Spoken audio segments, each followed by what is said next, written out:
I wasn't out looking for drama that Saturday morning. My only plan was to watch my nephew's soccer game, enjoy the sunshine, and sip my coffee in peace. But drama? It showed up before the first whistle, wearing oversized sunglasses, a self-satisfied grin, and carrying the most over-the-top designer handbag I'd ever seen. That's when I saw them, the two sisters. Let's call them Madeline and Clara.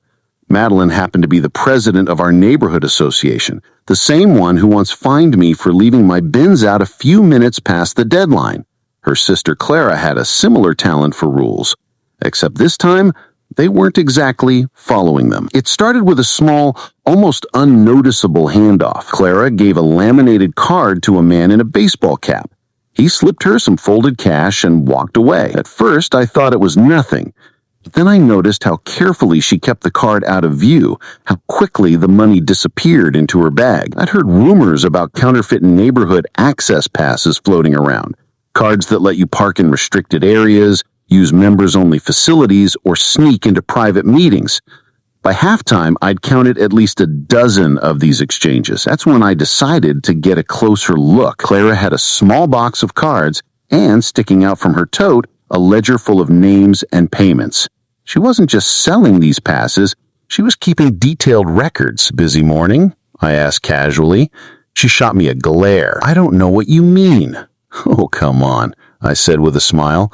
Let's just say those passes don't look official. Before she could respond, someone else joined the conversation.